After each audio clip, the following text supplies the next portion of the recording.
Youth ಕೌನ್ಸಿಲ್ನ ಅಧ್ಯಕ್ಷರೇ ಹಾಗೂ ಪದಾಧಿಕಾರಿಗಳೇ, ಸದಸ್ಯರೇ, ವೇದಿಕೆಯಲ್ಲಿ ಇರುವಂತಹ ಗಣ್ಯರೇ, ಊರಿನ ಹಿರಿಯರೇ ಹಾಗೂ ಇವತ್ತು ಸನ್ಮಾನಿಸಲ್ಪಡುವವರೇ, ಕಾಟಿಪಳ್ಳದ ನನ್ನ ಪ್ರೀತಿಯ ನಾಗರಿಕ ಬಂಧುಗಳೇ, ನಮ್ಮ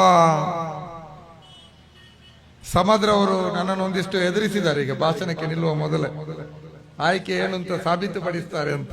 ಈಗ ಅದೊಂದು ಸವಾಲಿದೆ, ಈಗ ಸಾಬೀತುಪಡಿಸುವಂಥದ್ದು. ಸ್ನೇಹಿತರೆ, ದೀರ್ಘ ಭಾಷಣ ಮಾಡಲಿಕ್ಕೆ ಬಹುಶಃ ಅವಕಾಶ ಉಂಟೋ ಇಲ್ವೋ ಗೊತ್ತಿಲ್ಲ. ಒಂದು ಇತಿಮಿತಿಯಲ್ಲಿ ಮಾತಾಡ್ಲಿಕ್ಕೆ ಪ್ರಯತ್ನವನ್ನ ಮಾಡ್ತೇನೆ. ಪ್ರಧಾನ ಭಾಷಣ ಅಂತ ಹೇಳಿದ್ದಾರೆ. ಸ್ವಾತಂತ್ರ್ಯೋತ್ಸವ ಅಂದ್ರೆ ವಿಶೇಷವಾದಂತಹದ್ದು ಏನಿರಲ್ಲ. ಸ್ವಾತಂತ್ರ್ಯದ ಸುತ್ತಮುತ್ತಲೇ ಭಾಷಣಗಳಿರ್ತದೆ. ಭಾರತ ದೇಶಕ್ಕೆ ಸ್ವಾತಂತ್ರ್ಯ ಸಿಗುವ ಪೂರ್ವದಲ್ಲಿ ಏನೇನು ನಡೆಯಿತು, ಮಹಾತ್ಮ ಗಾಂಧೀಜಿಯವರು ಏನೇನು ಮಾಡಿದ್ರು, ಬೇರೆ ಬೇರೆ ಸ್ವಾತಂತ್ರ್ಯ ಹೋರಾಟಗಾರರ ಪಾತ್ರ ಏನಿತ್ತು, ಅದರ ಜೊತೆಯಲ್ಲಿ ಈಗ ಸ್ವಾತಂತ್ರ್ಯದ ಒಂದು ಖುಷಿಯನ್ನ ಹಂಚಿಕೊಳ್ಳುವುದಕ್ಕೆ ಭಾಷಣಗಳು ಸೀಮಿತ ಆಗಿರ್ತವೆ. ಇವತ್ತು ಕೆಂಪುಕೋಟೆಯಲ್ಲಿ ಪ್ರಧಾನಿಗಳು ದೇಶವನ್ನು ಉದ್ದೇಶಿಸಿ ಭಾಷಣವನ್ನ ಮಾಡಿದ್ದಾರೆ. ರಾಜ್ಯಗಳಲ್ಲಿ ಇವತ್ತು ರಾಜ್ಯದ ಮುಖ್ಯಮಂತ್ರಿಗಳು ಸ್ವಾತಂತ್ರ್ಯದ ಸಂದೇಶವನ್ನ ರಾಜಧಾನಿ ಬೆಂಗಳೂರಿನಲ್ಲಿ ನೀಡಿದ್ದಾರೆ. ಮಂಗಳೂರಿನ ನೆಹರು ಮೈದಾನದಲ್ಲಿ ಜಿಲ್ಲಾ ಮಟ್ಟದ ಸ್ವಾತಂತ್ರ್ಯೋತ್ಸವದಲ್ಲಿ ಉಸ್ತುವಾರಿ ಸಚಿವರು ಕೂಡ ಸಂದೇಶವನ್ನ ನಮ್ಮ ಜಿಲ್ಲೆಯ ಜನರಿಗೆ ನೀಡಿದ್ದಾರೆ. ಎಲ್ಲಾ ಕಡೆ ದೇಶ ಪ್ರೇಮದ ದೊಡ್ಡ ಒಂದು ಪ್ರವಾಹವೇ ಈ ದಿವಸ ಎದ್ದು ಕಾಣ್ತಾ ಇದೆ. ಇವತ್ತು 1947ರಲ್ಲಿ ಸ್ವಾತಂತ್ರ್ಯ ಸಿಕ್ಕಿ 2025ಕ್ಕೆ 78 ವರ್ಷಗಳು ಪೂರ್ಣಗೊಂಡು 79ನೇ ವರ್ಷದ ಸ್ವಾತಂತ್ರ್ಯೋತ್ಸವದ ಸಂಭ್ರಮವನ್ನು ನಾವೆಲ್ಲರೂ ಆಚರಿಸ್ತಾ ಇದ್ದೇವೆ. ಸ್ವಾತಂತ್ರ್ಯೋತ್ಸವದ ಈ ಒಂದು ಸಂಭ್ರಮ ಮುಂದಿನ ವರ್ಷ 80ನೇ ವರ್ಷಕ್ಕೆ 8 ದಶಕಗಳು ಪೂರ್ಣಗೊಳ್ಳುವಂತ ಹೆಜ್ಜೆಯನ್ನಾಗ್ತಾ ಇದ್ದೀವಿ. ಇನ್ನು 2 ದಶಕಗಳು, ಬರೀ 2 ದಶಕಗಳು ದಾಟಿದ್ರೆ ಭಾರತದ ಸ್ವಾತಂತ್ರ್ಯಕ್ಕೆ ಶತಮಾನ ತುಂಬುತ್ತದೆ. ಇನ್ನೆಲ್ಲರೂ ನಾವು ಅದರ ಕನವರಿಕೆಯಲ್ಲಿ ಇರ್ತೀವಿ. ಭಾರತದ ಸ್ವಾತಂತ್ರ್ಯಕ್ಕೆ ಶತಮಾನೋತ್ಸವ ಅನ್ನುವಂತಹದ್ದು ಬಹುಶಃ ಇನ್ನು ಕೊನೆಯ 10 ವರ್ಷಗಳಲ್ಲಿ ಅದೇ ಒಂದು ದೊಡ್ಡ ಉತ್ಸವವಾಗಿ ಭಾರತ ದೇಶದಲ್ಲಿ ಮಾರ್ಪಾಡಾಗುವಂತಹ ಸಾಧ್ಯತೆಗಳಿದೆ. ಸ್ವಾತಂತ್ರ್ಯ ಸಿಕ್ಕುವಾಗ ಭಾರತದ ಜನಸಂಖ್ಯೆ ಆಸುಪಾಸು 35-40 ಕೋಟಿ. ಅವತ್ತು ಜಗತ್ತಿನ 2ನೇ ದೊಡ್ಡ ಜನಸಂಖ್ಯೆ. ಇವತ್ತು ಭಾರತದ ಜನಸಂಖ್ಯೆ 140 ಕೋಟಿ.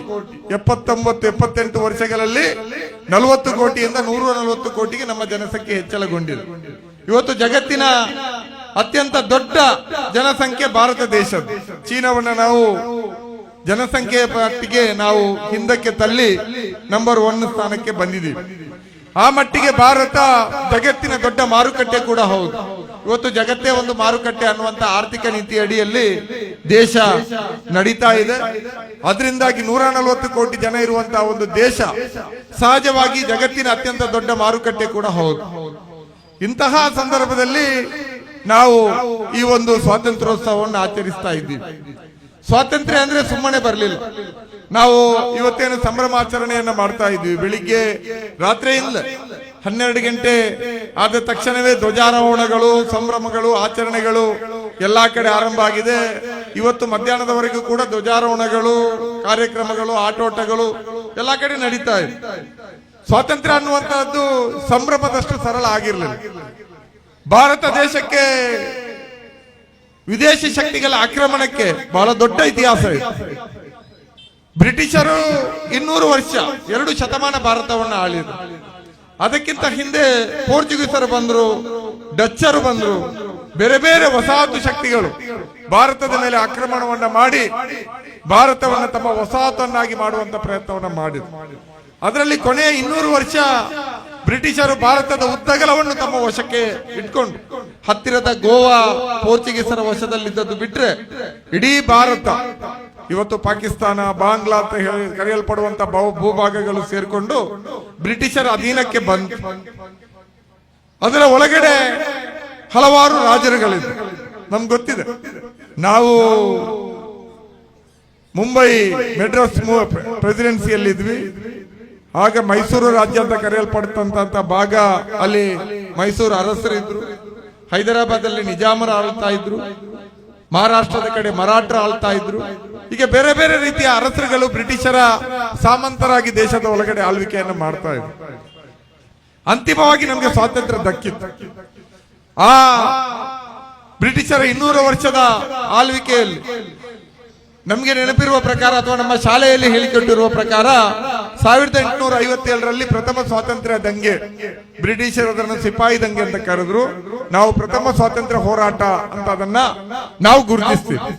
ಅಲ್ಲಿಂದ ಹೆಚ್ಚು ಕಮ್ಮಿ 9 ದಶಕ 90 ವರ್ಷಗಳ ಕಾಲ ನಿರಂತರವಾದಂತಹ ಒಂದು ಸ್ವಾತಂತ್ರ್ಯದ ಒಂದು ದೊಡ್ಡ ಹೋರಾಟವನ್ನು ನಾವು ಮುನ್ನಡೆಸಿದ್ವಿ.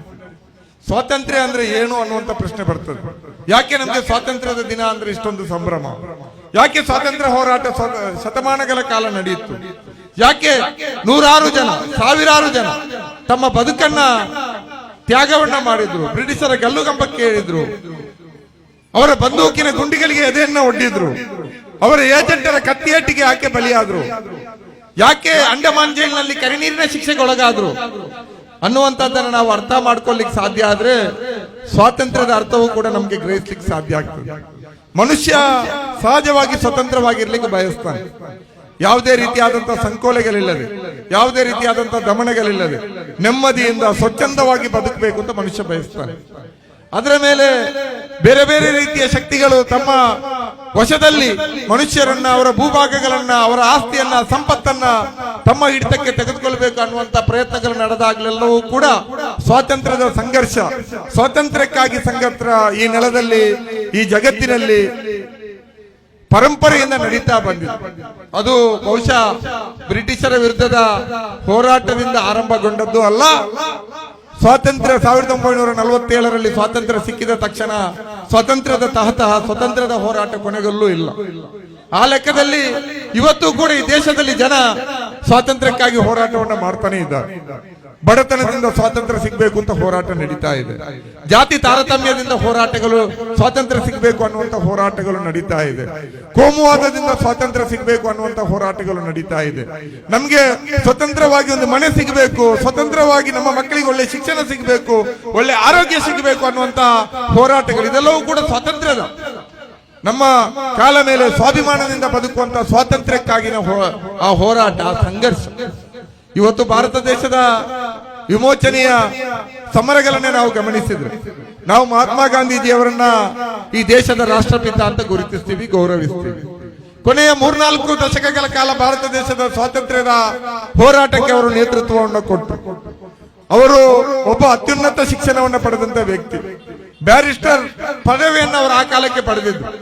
ಬ್ಯಾರಿಸ್ಟರ್ ಪದವಿ ಪಡೆಯೋದನ್ನುವಂತಹದ್ದು ಆ ಕಾಲಕ್ಕೆ ಬಹಳ ದೊಡ್ಡ ಸಾಧನೆ. ಆ ನಂತರ ಅವರು ದಕ್ಷಿಣ ಆಫ್ರಿಕಾದಲ್ಲಿ ತನ್ನ ವೃತ್ತಿ ಬದುಕನ್ನು ಆರಂಭಿಸುತ್ತಾರೆ. ಆದ್ರೆ ಕೋಟು ಬುಟ್ಟು ಆಗಿದ್ದಂತ ಮಹಾತ್ಮ ಗಾಂಧೀಜಿಯವರಿಗೆ ಅಲ್ಲಿ ಕರಿಯರ ಮೇಲೆ ಬಿಳಿಯರ ಜನಾಂಗೀಯ ದ್ವೇಷ, ಅವರ ಸ್ವಾತಂತ್ರ್ಯ ಹರಣದ ಅನುಭವ ಆದಾಗ, ಆ ಜನಾಂಗೀಯ ತಾರತಮ್ಯ, ವರ್ಣ ತಾರತಮ್ಯ ಅನುಭವ ಆದಾಗ ಅವರು ತನ್ನ ಕೋಟು ಬೂಟನ್ನು ಕಳಚಿ ಭಾರತಕ್ಕೆ ಬಂದು ಅರಮೈಯಲ್ಲಿ ಇಡೀ ದೇಶವನ್ನು ಸುತ್ತಿ ಭಾರತದ ಸ್ವಾತಂತ್ರ್ಯ ಹೋರಾಟದ ನೇತಾರರಾಗಿ ನಮ್ಮ ಮುಂದೆ ನಿಂತರು. ಭಾರತಕ್ಕೆ ಸ್ವಾತಂತ್ರ್ಯವನ್ನ ದಕ್ಕಿಸಿಕೊಡ್ಲಿಕ್ಕೆ ಪ್ರಧಾನ ಪಾತ್ರವನ್ನು ವಹಿಸಿದರು. ಮಹಾತ್ಮ ಗಾಂಧೀಜಿಯ ಜೊತೆಯಲ್ಲಿ ಇನ್ನೂ ನೂರಾರು, ಸಾವಿರಾರು, ಲಕ್ಷಾಂತರ, ಕೋಟ್ಯಾಂತರ ಜನ ಭಾರತದ ದೇಶದ ಸ್ವಾತಂತ್ರ್ಯಕ್ಕಾಗಿ ಹೋರಾಟವನ್ನು ಮಾಡಿದರು. ಬೇರೆ ಬೇರೆ ಚಿಂತನೆಗಳು ಇದರಲ್ಲಿತ್ತು. ಮಹಾತ್ಮ ಗಾಂಧೀಜಿಯವರ ಅಹಿಂಸಾ ಹೋರಾಟ ಆದ್ರೆ ಭಗತ್ ಸಿಂಗ್, ಚಂದ್ರಶೇಖರ್ ಆಜಾದ್, ಅಶ್ಫಾಕುಲ್ಲಾ ಖಾನ್, ರಾಮ್ ಪ್ರಸಾದ್ ಬಿಸ್ಮಿಲ್ ಮುಂತಾದಂತಹ ಕ್ರಾಂತಿಕಾರಿ ಪರಂಪರೆ ಇನ್ನೊಂದು ಕಡೆ ಇತ್ತು. ಮತ್ತೊಂದು ಕಡೆ ರಾಷ್ಟ್ರೀಯ ಕಾಂಗ್ರೆಸ್ ನಲ್ಲಿದ್ದಂತಹ ಸುಭಾಷ್ ಚಂದ್ರ ಬೋಸ್ ಭಾರತ ದೇಶವನ್ನೇ ಬಿಟ್ಟು ಹೋಗಿ ಪ್ರತ್ಯೇಕವಾದಂತಹ ಒಂದು ಸೈನ್ಯವನ್ನ ಕಟ್ಟಿ ಬ್ರಿಟಿಷರ ವಿರುದ್ಧ ಹೋರಾಟ ಮಾಡಲಿಕ್ಕೆ, ಸಶಸ್ತ್ರ ಹೋರಾಟ ಮಾಡಲಿಕ್ಕೆ ಒಂದು ಪ್ರಯತ್ನವನ್ನು ಇನ್ನೊಂದು ಕಡೆ ನಡೆಸ್ತಾ ಇದ್ರು. ಇಂತಹ ದೊಡ್ಡ ಪರಂಪರೆ ಭಾರತ ದೇಶದ ಸ್ವಾತಂತ್ರ್ಯ ಹೋರಾಟಕ್ಕೆ ಇದೆ. ಈ ಹೋರಾಟದಲ್ಲಿ ಎಲ್ಲರೂ ಇದ್ರು. ಯಾವುದೇ ಒಂದು ಸಮುದಾಯದ ಸ್ವತ್ತಲ್ಲ ಸ್ವಾತಂತ್ರ್ಯ ಹೋರಾಟ ಅನ್ನುವಂಥದ್ದು. ಅದರಲ್ಲಿ ಹಿಂದೂಗಳಿದ್ರು, ಮುಸಲ್ಮಾನರಿದ್ರು, ಕ್ರೈಸ್ತರಿದ್ರು, ಸಿಖ್ರಿದ್ರು, ಪಾರಸಿಗಳಿದ್ರು, ಎಲ್ಲರೂ ಇದ್ರು. ಎಲ್ಲಾ ಜಾತಿಯವರು ಕೂಡ ಇದ್ರು. ಕೆಳ ಜಾತಿಗಳು, ದಲಿತರು, ದಮನಿತರಿಂದ ಹಿಡಿದು ಎಲ್ಲಾ ಜಾತಿ ಸಮುದಾಯಗಳಿದ್ರು. ಭಾರತ ದೇಶದಲ್ಲಿರುವಂತಹ ನೂರಾರು ಭಾಷೆಗಳನ್ನ ಆಡುವಂತಹ ವಿವಿಧ ಭಾಷಿಕರು ಸ್ವಾತಂತ್ರ್ಯ ಹೋರಾಟದಲ್ಲಿದ್ದರು. ಭಾರತ ಸ್ವಾತಂತ್ರ್ಯ ಹೋರಾಟ ಅಂದ್ರೆ ಭಾರತಕ್ಕೆ ಅಂತಿಮವಾಗಿ ಸ್ವಾತಂತ್ರ್ಯ ದಕ್ಕಿದ್ದು ಅಂದ್ರೆ ಆ ಕಾಲದಲ್ಲಿದ್ದ 40 ಕೋಟಿ ಜನರ ಸಾಮೂಹಿಕ ಶ್ರಮದ ಫಲ. ಆ ಫಲ, ಅದರ ಗೌರವ ಆ ಎಲ್ಲಾ ಸಮುದಾಯಗಳಿಗೂ ಸಮಾನವಾಗಿ ದಕ್ಕಬೇಕಾಗಿದೆ. ಇಂತಹ ಒಂದು ಸವಾಲನ್ನು, ಇಂತಹ ಒಂದು ಆ ಚಿಂತನೆಯನ್ನು ಇವತ್ತು ಭಾರತ ದೇಶ ಮೈಗೂಡಿಸಿಕೊಳ್ಳುವಂತ ಅವಶ್ಯಕತೆ ಇದೆ. ನಾನು ಹೇಳಿದ ಹಾಗೆ ನಿಮ್ಗೆ ಗೊತ್ತಿರಬಹುದು, ಅಶ್ಫಾಕುಲ್ಲಾ ಖಾನ್ ಹಾಗೂ ರಾಮ್ ಪ್ರಸಾದ್ ಬಿಸ್ಮಿಲ್ ಅವರ ಕತೆ. ಒಬ್ಬ ಮುಸಲ್ಮಾನ, ಒಬ್ಬ ಹಿಂದೂ, ಇಬ್ರು ಬಿಸಿನೆತ್ತರಿನ ಯುವಕರು ಭಾರತಕ್ಕೆ ಸ್ವಾತಂತ್ರ್ಯ ಸಿಗಬೇಕು ಅಂತ ಹೇಳಿ ಸಶಸ್ತ್ರ ಹೋರಾಟಕ್ಕೆ ನುಗ್ಗಿದಂತಹ ಕ್ರಾಂತಿಕಾರಿಗಳು. ಕೊನೆಗೆ ಅವರಿಬ್ಬರನ್ನು ಕೂಡ ಗಲ್ಲಿಗೇರಿಸ್ತಾರೆ.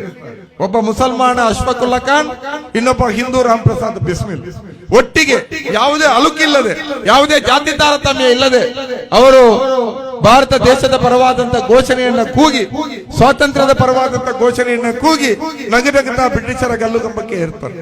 ಹಾಗೆ ಪಂಜಾಬಿನ ಸಿಖ್ ಸಮುದಾಯದಿಂದ ಬಂದಂತಹ ಭಗತ್ ಸಿಂಗ್, ಆತನ ಜೊತೆ ರಾಜ್ಗುರು, ಸುಖದೇವ್, ಚಂದ್ರಶೇಖರ್ ಆಜಾದ್, ಇಂತಹ ನೂರಾರು ಜನ ಆ ತಂಡದಲ್ಲಿ ಮುಸಲ್ಮಾನರು ಇದ್ರು. ಕ್ರಾಂತಿಕಾರಿಯಾದಂತಹ ಒಂದು ಪಡೆಯನ್ನೇ ನೌಜವಾನ್ ಸಭಾವನ್ನ ಕಟ್ಟಿ ಭಾರತವನ್ನ ಬ್ರಿಟಿಷರ ಏನೊಂದು ದೌರ್ಜನ್ಯಗಳಿದೆ, ಅವರೇನು ನಮ್ಮ ಸ್ವಾತಂತ್ರ್ಯ ಹೋರಾಟಗಾರರ ನೆತ್ತರನ್ನ ಈ ಭೂಮಿಗೆ ಹರಿಸಿದ್ರು, ಅದಕ್ಕೆ ಸೇಡನ್ನ ತೀರಿಸಿಕೊಳ್ತೀವಿ ಅಂತ ಶಸ್ತ್ರವನ್ನ ಕೈಗೆತ್ಕೊಂಡು ಹೋರಾಟವನ್ನ ಮಾಡ್ತಾರೆ. ಅದರಲ್ಲಿ ಅವರು ಕೂಡ ಭಗತ್ ಸಿಂಗ್, ರಾಜ್ಗುರು, ಸುಖದೇವ್ ತಮ್ಮ ಧರ್ಮದ, ಜಾತಿಯ ಭಿನ್ನತೆಯನ್ನ ಮೀರಿ ಒಟ್ಟಾಗಿ ತಮ್ಮ 23ರ ಹರೆಯದಲ್ಲಿ ಬ್ರಿಟಿಷರ ಗಲ್ಲುಗಂಬಕ್ಕೆ ಏರಿ ತಮ್ಮ ಪ್ರಾಣವನ್ನ ಭಾರತದ ಸ್ವಾತಂತ್ರ್ಯಕ್ಕಾಗಿ ತ್ಯಾಗವನ್ನ ಮಾಡ್ತಾರೆ. ಇಂತಹ ಒಂದು ಉಜ್ವಲವಾದ ಪರಂಪರೆ ಇದೆ. ಇವತ್ತು ಭಾರತ ದೇಶ ಏನಾಗಿದೆ, ಇವತ್ತು ಧರ್ಮದ ಆಧಾರದಲ್ಲಿ ನಾವೆಲ್ಲವನ್ನು ಗುರುತಿಸ್ತೀವಿ. ಸ್ವಾತಂತ್ರ್ಯ ಕೆಲವರಿಗೆ ಆದ್ರೆ ಮಾತ್ರ ಸೀಮಿತ ಅಂತ ಮಾತಾಡ್ತೀವಿ. ಭಾರತದ ಪ್ರಜೆಗಳಾಗುವಂತಹ ಹಕ್ಕು ಒಂದು ಧರ್ಮಕ್ಕೆ ಅಥವಾ ಒಂದು ಸಮುದಾಯಗಳಿಗೆ ಸೀಮಿತ, ಇನ್ನೊಂದು ಸಮುದಾಯ ಈ ದೇಶದಲ್ಲಿ ಇರಲು ಅರ್ಹರಲ್ಲ ಅಂತ ಮಾತಾಡುವಂತದ್ದನ್ನು ನಾವು ಕೇಳಿದ್ದೀವಿ. ಆದ್ರೆ ಸ್ವಾತಂತ್ರ್ಯ ಹೋರಾಟದಲ್ಲಿ ಹೀಗಿರ್ಲಿಲ್ಲ. ನೀವು ಪರಂಪರೆಗಳನ್ನ ತೆಗೆದು ನೋಡಿ. ಮಹಾತ್ಮ ಗಾಂಧೀಜಿಯವರ ಜೊತೆ ಇದ್ದಂತ ಅಬ್ದುಲ್ ಕಲಾಂ ಇರಬಹುದು, ಆಜಾದ್ ನಮ್ಮ ಭಾರತದ ಪ್ರಥಮ ಶಿಕ್ಷಣ ಸಚಿವರು, ಹಾಗೆ ಗಡಿನಾಥ ಗಾಂಧಿ, ಗಫಾರ್ ಖಾನ್ ಅವರಿರಬಹುದು, ಹಾಗೆ ಇನ್ನು ಹಲವಾರು ಜನ ಸ್ವಾತಂತ್ರ್ಯ ಹೋರಾಟದಲ್ಲಿ, ಅಲಿ ಮೊಹಮ್ಮದ್ ಅಲಿ ಸಹೋದರರು ಖಿಲಾಫತ್ ಚಳವಳಿಯನ್ನ ನೇತೃತ್ವವನ್ನ ಕೊಟ್ಟವರು, ಅವರು ಮಹಾತ್ಮ ಗಾಂಧೀಜಿಯ ಸಹಚರರಾಗಿದ್ದರು. ಹಾಗೆ ನಮ್ಮ ರಾಜ್ಯದಲ್ಲೇ ಬನ್ನಿ, ಕರ್ನಾಟಕದಲ್ಲೇನು ಕಡಿಮೆ ಸ್ವಾತಂತ್ರ್ಯ ಹೋರಾಟ ನಡೀಲಿಲ್ಲ.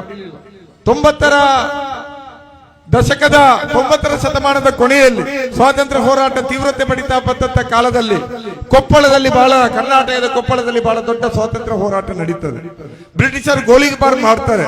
ನೂರಾರು ಜನ ಬ್ರಿಟಿಷರ ಗುಂಡಿಗೆ ತಮ್ಮ ಪ್ರಾಣವನ್ನು ಅರ್ಪಣೆ ಮಾಡಿ ಹುತಾತ್ಮರಾಗ್ತಾರೆ. ಅದರಲ್ಲಿ ಕನಿಷ್ಠ 50 ಜನ ಮುಸ್ಲಿಂ ಸಮುದಾಯದ ಸ್ವಾತಂತ್ರ್ಯ ಹೋರಾಟಗಾರರಿದ್ದರು ಅನ್ನುವಂತಹದ್ದು ಇವತ್ತು ಕೂಡ ಕೊಪ್ಪಳದ ಅಲ್ಲಿ ವೀರಕಂಬದಲ್ಲಿ ಕೆತ್ತಿಟ್ಟಂತ ಹೆಸರುಗಳು ಬಹಳ ಸ್ಪಷ್ಟವಾಗಿ ತೋರಿಸ್ತದೆ. 1921ರಲ್ಲಿ ಧಾರವಾಡದಲ್ಲಿ ಸ್ವಾತಂತ್ರ್ಯ ಹೋರಾಟಗಾರರ ಮೇಲೆ ಬ್ರಿಟಿಷರು ಗುಂಡು ಹಾರಿಸ್ತಾರೆ, ಗೋಲಿಬಾರ್ ನಡೀತದೆ. ಅದರಲ್ಲಿ 3 ಜನರ ಪ್ರಾಣ ಹೋಗ್ತದೆ. ಆ 3 ಜನ ಕೂಡ ಮುಸ್ಲಿಂ ಸಮುದಾಯದಿಂದ ಬಂದವರು. ಹಾಗೆ ನೀವು ಉದ್ದಕ್ಕೂ ಸ್ವಾತಂತ್ರ್ಯ ಹೋರಾಟದಲ್ಲಿ ಎಲ್ಲಾ ಸಮುದಾಯದವರಿದ್ದವರು, ಮುಸ್ಲಿಮರು ಇದ್ದದ್ದು ಕೂಡ ಕಾಣ್ತದೆ. ನಾವು ನಮ್ಮ ತುಳುನಾಡಿನ ಇತಿಹಾಸಕ್ಕೆ ಹೋಗೋಣ. ನಾವು ಸ್ವಾತಂತ್ರ್ಯ ಹೋರಾಟ ಅಂದ್ರೆ ಭಾರತ ದೇಶದ ಅಧಿಕೃತ ಒಂದು ಗುರುತಿಸುವ ಪ್ರಕಾರ ನಾನು ಆವಾಗ ಹೇಳಿದ ರೀತಿಯಲ್ಲಿ 1857. ಆದ್ರೆ ಅದರ ಪೂರ್ವದಲ್ಲಿ ನಮ್ಮ ದಕ್ಷಿಣ ಕನ್ನಡ ಜಿಲ್ಲೆಯಲ್ಲಿ ಒಂದು ಸ್ವಾತಂತ್ರ್ಯ ಹೋರಾಟ ನಡೀತದೆ. ಇತಿಹಾಸ ಅದನ್ನ ಅಮರಸುಲ್ಯ ದಂಗೆ ಅಂತ ಗುರುತಿಸ್ತದೆ, ಅಥವಾ ಕಲ್ಯಾಣಪ್ಪನ ಕಾಟುಕಾಯಿ, ಕಲ್ಯಾಣಪ್ಪನ ದರೋಡೆ ಅಂತ ಗುರುತಿಸ್ತದೆ. ಬ್ರಿಟಿಷರ್ ಅದನ್ನ ಕಲ್ಯಾಣಪ್ಪನ ಕಾಟುಕಾಯಿ ಅಂತ ಕರೆದ್ರು. ಕಲ್ಯಾಣಪ್ಪನ ಕಾಟುಕಾಯಿ ಅಂದ್ರೆ ಕಲ್ಯಾಣಪ್ಪನ ಲೂಟಿ ಗ್ಯಾಂಗ್ ಅಂತ. ಆದ್ರೆ ಸ್ವತಂತ್ರ ಭಾರತ ಅದನ್ನ ಅಮರಸುಲ್ಯ ದಂಗೆ ಅಂತ ಕರೀತದೆ. ಸುಳ್ಯದಲ್ಲಿ ಅಂದ್ರೆ ಟಿಪ್ಪು ಸುಲ್ತಾನ್ನನ್ನ ಬ್ರಿಟಿಷರು ಯುದ್ಧದಲ್ಲಿ ಆತನನ್ನ ಕೊಂದು ಇಡೀ ಮೈಸೂರು ಪ್ರಾಂತ್ಯವನ್ನು ತಮ್ಮ ವಶಕ್ಕೆ ಪಡೆದ ನಂತರ ಅವರಿಗೆ ಕೊಡಗು ಕೂಡ ಸುಲಭದ ಸುತ್ತಾಗ್ತದೆ. ಕೊಡಗಿನ ರಾಜನನ್ನು ಕೂಡ ಸೋಲಿಸ್ತಾರೆ. ಆ ಭಾಗದಲ್ಲಿದ್ದಂತಹ ಕೆಲವು ಹೋರಾಟಗಾರರು, ಕೆಲವು ದೊಡ್ಡ ರೈತರು ಬಂಡಾಯವನ್ನ ಎದ್ದು ತಾವು ಸ್ವಾತಂತ್ರ್ಯ ಹೋರಾಟವನ್ನ ಕಟ್ಟುವಂತ ಪ್ರಯತ್ನವನ್ನು ಮಾಡ್ತಾರೆ. ಆ ಹೋರಾಟ ಅಮರಸುಲ್ಯ ದಂಗೆ ಅಂತ ಶುರುವಾಗಿ ಅದು ಬೆಲ್ಲಾರೆಯಲ್ಲಿ, ಸುಳ್ಯದ ಬೆಲ್ಲಾರೆಯ ಬ್ರಿಟಿಷರ್ ಕೋಟೆಯನ್ನು ವಶಪಡಿಸಿಕೊಂಡು ಅಲ್ಲಿದ್ದಂತ ಬ್ರಿಟಿಷ್ ಧ್ವಜವನ್ನು ಹಾರಿಸಿ, ಆವಾಗ ಇನ್ನೂ ನಮ್ಮ ಈ ರಾಷ್ಟ್ರ ಧ್ವಜ ಬಂದಿರಲಿಲ್ಲ, ಅವರದೇ ಆದಂತ ಒಂದು ಸ್ವತಂತ್ರ ಧ್ವಜವನ್ನ ಅಲ್ಲಿಯ ಬೆಲ್ಲಾರ ಕೋಟೆಯಲ್ಲಿ ಹಾರಿಸ್ತಾರೆ. ಅಲ್ಲಿಂದ ಸಣ್ಣ ಪುಟ್ಟ ಅರಸರು, ಸಣ್ಣ ಪುಟ್ಟ ರೈತರು, ಬೇರೆ ಬೇರೆ ಸಮುದಾಯದವರು, ಬ್ಯಾರಿಗಳು, ತುಳುವರು, ಅವರು ಇವರು ಎಲ್ಲ ಸೇರ್ಕೊಂಡು ಹೋರಾಟ ಮಂಗಳೂರಿಗೆ ತಲುಪ್ತದೆ. ಬ್ರಿಟಿಷರನ್ನ ಕಂಡಲ್ಲಿ ಸೋಲಿಸಿ ಓಡಿಸಿ ಕೊನೆಗೆ ಈಗಿನ ಜಿಲ್ಲಾಧಿಕಾರಿ ಕಚೇರಿಗೆ ತಲುಪ್ತಾರೆ.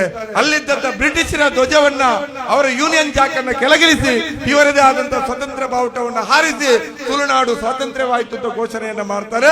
14 ದಿನಗಳ ಕಾಲ ಈ ನಮ್ಮ ತುಳುನಾಡು 1837ರಲ್ಲಿ ಸ್ವಾತಂತ್ರ್ಯವನ್ನು ಅನುಭವಿಸುತ್ತದೆ. 14 ದಿನದ ನಂತರ ಬ್ರಿಟಿಷರು ಹೊರಗಡೆಯಿಂದ ಬರ್ತಾರೆ, ಕೆಲವರು ಅವರ ಜೊತೆ ಕೈ ಜೋಡಿಸ್ತಾರೆ. ಆ ಸ್ವಾತಂತ್ರ್ಯದ ಸವಿ 14 ದಿನಕ್ಕೆ ಕೊನೆಗೊಳ್ತದೆ. ಕೊನೆಗೆ ಅದರ ನಾಯಕರಾಗಿದ್ದಂತ ರಾಮೇಗೌಡ, ಕಲ್ಯಾಣಪ್ಪ, ಬೀರಣ್ಣ ಬಂಟ ಮುಂತಾದವರನ್ನು ತಗೊಂಡು ಹೋಗಿ ನಿಮ್ಮ ಈಗಿರುವಂತಹ ಬಿಕರ್ನಕಟ್ಟೆಯಲ್ಲಿ ಅವರನ್ನ ಸಾರ್ವಜನಿಕವಾಗಿ ನೇತು ಹಾಕಿ ಅವರ ಹೆಣವನ್ನು ಕೆಳಗಿಳಿಸದೆ ಕಾಗೆ ಹದ್ದುಗಳನ್ನ ತಿನ್ಲಿಕ್ಕೆ ಬಿಡ್ತಾರೆ. ಅದರಿಂದಾಗಿ ಆ ಬೀಕರ್ನಕಟ್ಟೆ ಅಂತ ಹೇಳಿ ಈಗ ಬಿಕರ್ನಕಟ್ಟೆ ಆಗಿದೆ. ಅದು ಇತಿಹಾಸ. ಆ ಸ್ವಾತಂತ್ರ್ಯ ಹೋರಾಟ ಅಮರಸುಲ್ಯ ದಂಗೆಯಲ್ಲಿ ಆ ಹೋರಾಟದಲ್ಲಿ ಬ್ಯಾರಿಗಳಿದ್ರು, ಮುಸಲ್ಮಾನರಿದ್ರು.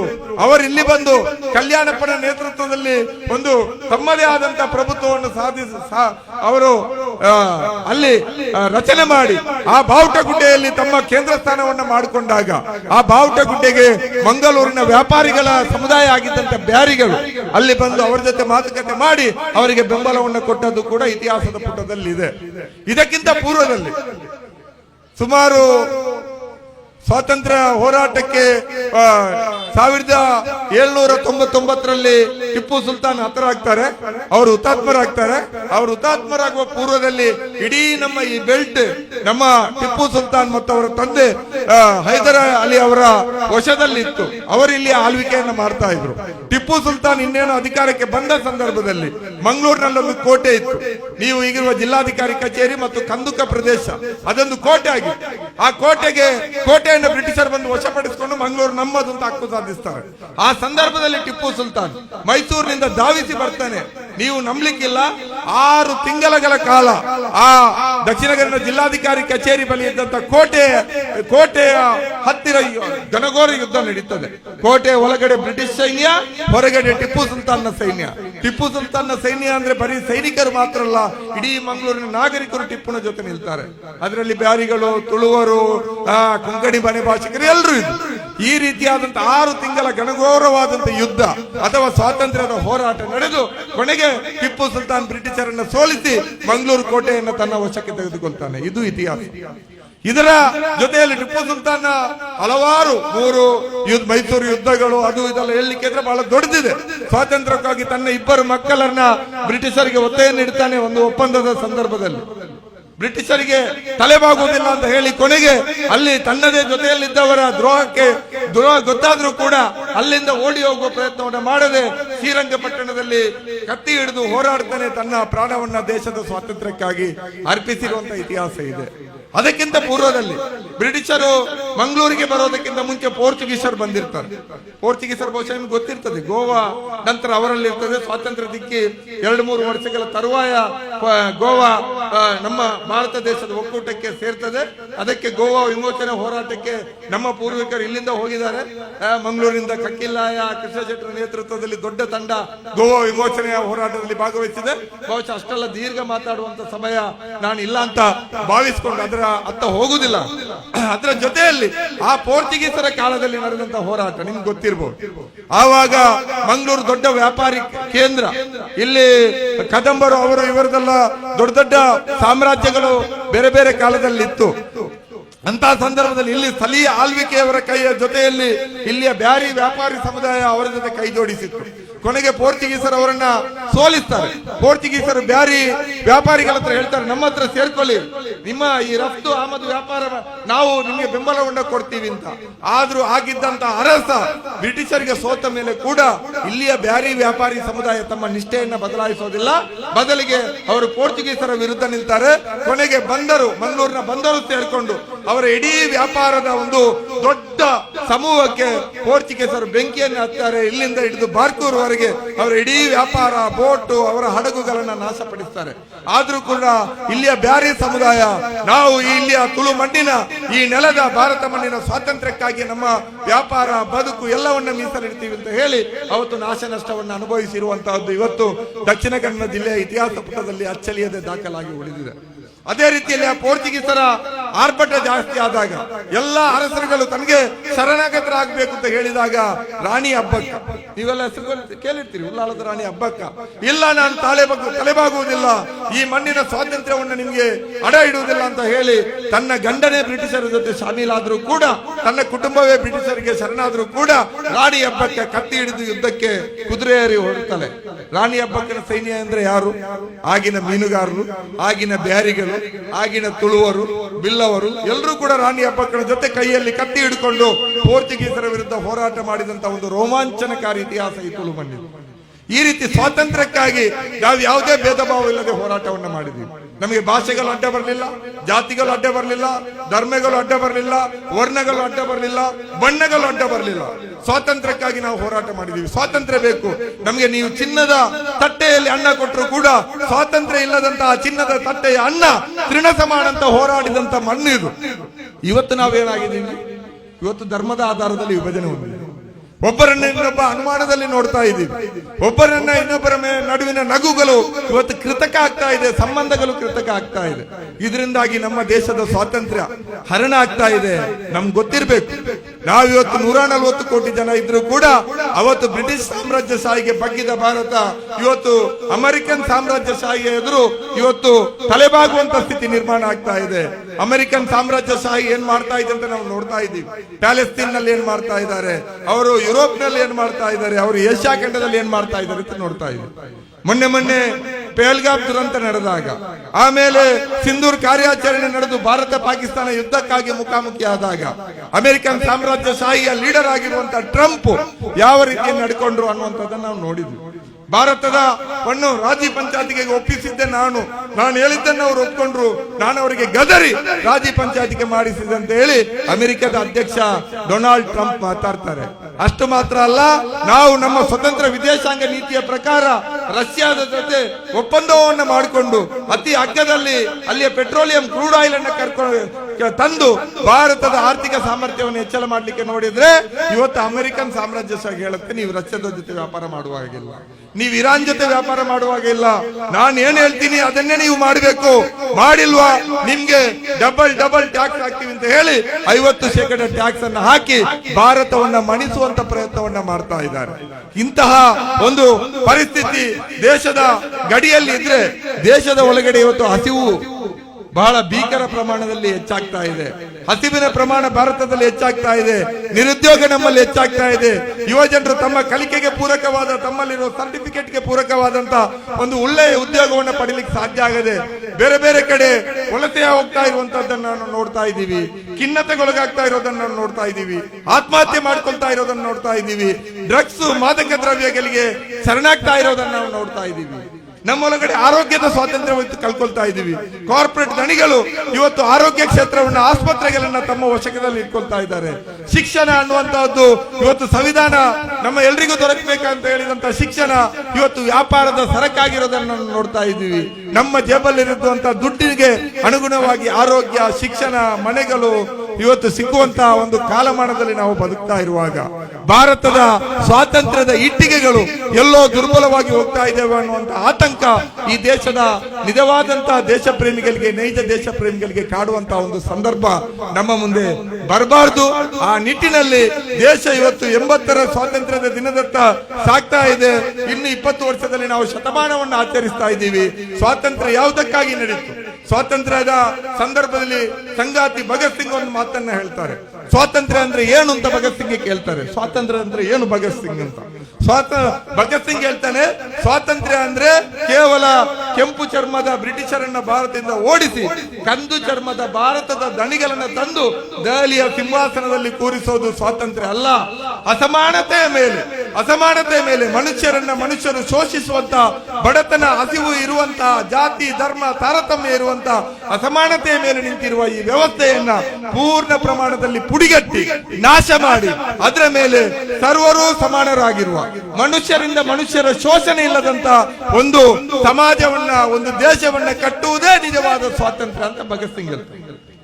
ಆ ಸ್ವಾತಂತ್ರ್ಯಕ್ಕಾಗಿ ನಾವು ಇವತ್ತೆಲ್ಲರೂ ಕೂಡ ಕೆಲಸವನ್ನ ಮಾಡಬೇಕಾಗಿದೆ. ನಮ್ಮ ಮುಂದೆ ಎಷ್ಟು ಜನ ಇಲ್ಲ ಪ್ರತಿದಿನ, ಬಹುಶಃ ಇಲ್ಲಿ ವೈದ್ಯರಿದ್ದಾರ, ಡಾಕ್ಟರ್ಗೆಲ್ಲ ಗೊತ್ತಿರ್ತದೆ, ಜೇಬಲ್ಲಿ ದುಡ್ಡಿಲ್ಲದೆ ಎಷ್ಟು ಜನ ಬರ್ತಾರೆ ಪೇಷಂಟ್. 50 ರೂಪಾಯಿ ಕೊಡ್ಲಿಕ್ಕೆ, 80 ರೂಪಾಯಿ ಕೊಡ್ಲಿಕ್ಕೆ, 100 ರೂಪಾಯಿ ಕೊಡ್ಲಿಕ್ಕೆ ಕಷ್ಟಪಡ. ಒಂದು ದಿವಸದ ದುಡಿಮೆ ಇಲ್ಲ ಅಂದ್ರೆ ಮರು ದಿವಸ ಅನ್ನವೂ ಇಲ್ಲ. ವೈದ್ಯರು ಬರೆದುಕೊಟ್ಟ ಚೀಟಿಯನ್ನು ಮೆಡಿಕಲ್ಗೆ ಇಟ್ಕೊಂಡು ಹೋಗ್ಲಿಕ್ಕೆ ಜೇಬಲ್ಲಿ ಚಿಲ್ಲರೆ ದುಡ್ಡು ಇರಲ್ಲ. ವೈದ್ಯರೇನಾದ್ರೂ ಔಷಧಿ, ಒಳ್ಳೆ ಮನಸ್ಸಿನ ವೈದ್ಯರು ಏನಾದ್ರೂ ಔಷಧಿಗಳನ್ನ ಕಟ್ಟಿಕೊಟ್ರೆ ಅದು ತಿನ್ಬೇಕು. ಆದ್ರೆ ಇವತ್ತು ಮಂಗಳೂರಿನ ಆಸ್ಪತ್ರೆಗಳಿಗೆ ಹೋಗಿ ಎಂತಹ ಬಿಲ್ಗಳು, ಎಂತಹ ಪ್ಯಾಕೇಜ್ಗಳು, ನಿಮ್ಮ ಚಿಕಿತ್ಸೆಗೆ ಇಷ್ಟು ಲಕ್ಷದ ಪ್ಯಾಕೇಜ್, ಓಕೆನಾ ಅಲ್ವಾ? ಓಕೆ ಅಂತ ಆದ್ರೆ ಮಾಡ್ತೀವಿ, ಇಲ್ಲ ಅಂದ್ರೆ ನಡೀವಿ. ಈ ರೀತಿಯಾದಂತಹ ಸ್ಥಿತಿಯಲ್ಲಿ ನಾವಿದ್ದೀವಿ. ಸರ್ಕಾರಿ ಆಸ್ಪತ್ರೆಗಳು, ಸಾರ್ವಜನಿಕ ಆರೋಗ್ಯ ರಂಗ ಇವತ್ತು ನಾಶ ಆಗ್ತಾ ಇದೆ. ದಕ್ಷಿಣ ಕನ್ನಡ ಜಿಲ್ಲೆಯಲ್ಲೇ 8 ಪ್ರೈವೇಟ್ ಮೆಡಿಕಲ್ ಕಾಲೇಜು ಹೋಗಿ ಈಗ ಹತ್ರ ಧಾವಿಸ್ತಾ ಇದೆ. ಒಂದೊಂದು ಮೆಡಿಕಲ್ ಸೀಟಿಗೆ ನಮ್ಮ ಜನಪರವಾದಂತಹ ವೈದ್ಯರು ಎಷ್ಟು ಲಕ್ಷದಲ್ಲಿ ವೈದ್ಯಕೀಯ ಸರ್ಟಿಫಿಕೇಟ್ ಪಡೆದ್ರು ಗೊತ್ತಿಲ್ಲ. ಈಗಂತೂ 1 ಕೋಟಿ 2 ಕೋಟಿ 3 ಕೋಟಿ ಖರ್ಚು ಮಾಡಿದ್ರೆ ಡಾಕ್ಟರ್ ಅಷ್ಟು ಬಂಡವಾಳ ಹಾಕಿ ಅದರ 10 ಪಟ್ಟು ದುಡಿಬೇಕಾದಂತ ಅನಿವಾರ್ಯತೆ ಇವತ್ತು ವೈದ್ಯಕೀಯ ಕ್ಷೇತ್ರದಲ್ಲಿ ಉಂಟಾಗಿದೆ. ಈ ರೀತಿಯ ಬಡತನ ಇದೆ, ಹಸಿವಿದೆ. ತಮ್ಮ ಮಕ್ಕಳಿಗೆ ನೀವು ಪ್ರೈವೇಟ್ ಸ್ಕೂಲ್ಗಳಿಗೆ ಹೋಗಿ, ಪ್ರತಿ ಎಕ್ಸಾಮ್ ನ ಸಂದರ್ಭದಲ್ಲಿ ಮ್ಯಾನೇಜ್ಮೆಂಟ್ ನವರು ವಾಟ್ಸ್ಆಪ್ ಮೆಸೇಜ್ ಅಲ್ಲಿ ಹಾಕ್ತಾರೆ, ಬಾಕಿ ಫೀಸ್ ಪಾವತಿ ಮಾಡಿದರೆ ಮಾತ್ರ ನಿಮ್ಮ ಮಕ್ಕಳ ಪತ್ತೆ ಅಂತ ಎಕ್ಸಾಮ್ ಪೇಪರ್ ಅನ್ನು ತೋರಿಸಲಾಗುವುದು, ಕಟ್ಟಿ ಬನ್ನಿ ಒಳಗಡೆ ಅಂತ. ಎಷ್ಟು ಹೆಣ್ಣು ಮಕ್ಕಳು ಅಲ್ಲಿ ಮ್ಯಾನೇಜ್ಮೆಂಟ್ ಮುಂದೆ ಹೊರಗಡೆ ಈ ರೀತಿ ನಿಲ್ತಾರೆ? ಇದನ್ನ ಸ್ವಾತಂತ್ರ್ಯ ಅಂತ ಕರೀಲಿಕ್ಕೆ ಆಗ್ತದೆ ಡಾಕ್ಟರ್ ಅಲ್ವಾ? ಇಲ್ಲ. ಅಸಮಾನತೆ ತುಂಬಿ ತುಳುಕ್ತಾ ಇದೆ. ನಮ್ಮ ಎದುರುಗಡೆ ಹಸಿವಿದೆ, ನಾವು ಸ್ವಲ್ಪ ದಾನ ಮಾಡಿ ದೊಡ್ಡ ಜನ ಅಂತ ಕೊಳರಾರಿಸ್ತೀವಿ ಅಲ್ವಾ? ಕ್ರೌಡ್ ಫಂಡಿಂಗ್ ಮಾಡ್ತೀವಿ, ಎಲ್ಲವೂ ಮಾಡ್ತೀವಿ. ಇವತ್ತು ಅನಾರೋಗ್ಯ ಕಾಡಿದ್ರೆ, ಮಕ್ಕಳಿಗೆ ಶಿಕ್ಷಣ ಇಲ್ಲ ಅಂದ್ರೆ ಯಾವುದೋ ಮರಳದಂದೆ ಅವನು ಕೊಡುವಂತ 4 ಪುಸ್ತಕಕ್ಕೆ ಒಳ್ಳೆ ಪಾರಿತೋಷಕಕ್ಕೆ ನಿಂತಾಗಿ ಫೋಟೋಗೆ ಪೋಸ್ಟ್ ಕೊಡಬೇಕು ತಾಯಂದ್ರು ಅಲ್ವಾ? ಇದು ಭಾರತ ದೇಶದ ಸ್ವಾತಂತ್ರ್ಯದ ಇಂದಿನ ಒಂದು ಸ್ಥಿತಿ, ಒಂದು ಪಿಕ್ಚರ್. ಅದರಿಂದಾಗಿ ನಾವು ಭಗತ್ ಸಿಂಗ್ ಯಾವುದಕ್ಕಾಗಿ ತಮ್ಮ ಪ್ರಾಣವನ್ನ ಕೊಟ್ಟರು, ಸುಭಾಷ್ ಚಂದ್ರ ಬೋಸ್ ಯಾಕೆ ತಲೆಮರೆಸ್ಕೊಂಡು ಹೋಗಿ ಸೈನ್ಯವನ್ನ ಕಟ್ಟಿ ಇವತ್ತು ನಮಗೆ ಅವರು ಯಾಕೆ ಸತ್ರು ಅಂತ ಗೊತ್ತಿಲ್ಲ, ಹೇಗೆ ಸತ್ರು ಅಂತ ಗೊತ್ತಿಲ್ಲ, ಯಾಕೆ ತಮ್ಮ ಪ್ರಾಣವನ್ನು ಅರ್ಪಿಸುವುದು. ಮಹಾತ್ಮ ಗಾಂಧಿ ತನ್ನ ಕೋಟು ಸೂಟು ಬೂಟನ್ನು ತೆಗೆದೆಸೆದು ಅರೆಮೈ ಬೆತ್ತಲೆಯಲ್ಲಿ ಅರೆಮೈ ಫಕೀರ್ ಅಂತ ಹೇಳಿ ಹೇಗೆ ಯಾಕೆ ತಮ್ಮ ಇಡೀ ಬದುಕನ್ನ ಭಾರತಕ್ಕಾಗಿ ಕೊಟ್ಟು ಕೊನೆಗೆ ತನ್ನ ಮೇಲೆ ಭಾರತ ದೇಶೀಯರಲ್ಲೇ ಒಂದು ದಾಳಿ ನಡೆದು ಹೇ ರಾಮ್ ಅಂತ ಹೇಳಿ ಯಾಕೆ ಪ್ರಾಣವನ್ನು ಕೊಟ್ಟರು? ನಾವು ಚಿಂತಿಸಬೇಕಾಗಿದೆ. ಈ ನೆಲದಲ್ಲಿಯೂ ಕೂಡ ಆ ಪೋರ್ಚುಗೀಸರ ವಿರುದ್ಧ ಹೋರಾಟ ಮಾಡಿ ಎಷ್ಟು ಜನ ನಮ್ಮಲ್ಲಿ ಪ್ರಾಣವನ್ನು ಕೊಟ್ಟಿಲ್ಲ. ಬ್ರಿಟಿಷರ ವಿರುದ್ಧ ಹೋರಾಟ ಮಾಡಿ ಅಮರಸುನ್ಯ ದಂಗೆಯಲ್ಲಿ ಭಾಗಿಯಾಗಿ ಅಲ್ಲಿ ನಮ್ಮ ಬಿಕರ್ನ ಕಟ್ಟೆಯಲ್ಲಿ ತಮ್ಮ ಹೆಣ ಹದ್ದು ಕಾಗೆಗಳು ತಿನ್ನೋ ರೀತಿಯಲ್ಲಿ ನೇತಾಡುವ ರೀತಿಯಲ್ಲಿ ಎಷ್ಟು ಜನ ತಮ್ಮ ಪ್ರಾಣವನ್ನು ಕೊಟ್ಟಿಲ್ಲ. ಈ ಪ್ರಾಣ, ಈ ತ್ಯಾಗ, ಈ ಬಲಿದಾನಗಳಿಗೆ ಬೆಲೆಯನ್ನು ಕಟ್ಟಲಿಕ್ಕೆ ಸಾಧ್ಯ ಇದೆಯಾ? ನಾವು ಅದಕ್ಕೆ ಕೊಡುವ ಗೌರವ ಏನು ಅಂದ್ರೆ ಸ್ವಾತಂತ್ರ್ಯದ ನೈಜ ಆಶಯದತ್ತ ಭಾರತವನ್ನ ಮುನ್ನಡೆಸುವಂತಹದ್ದು.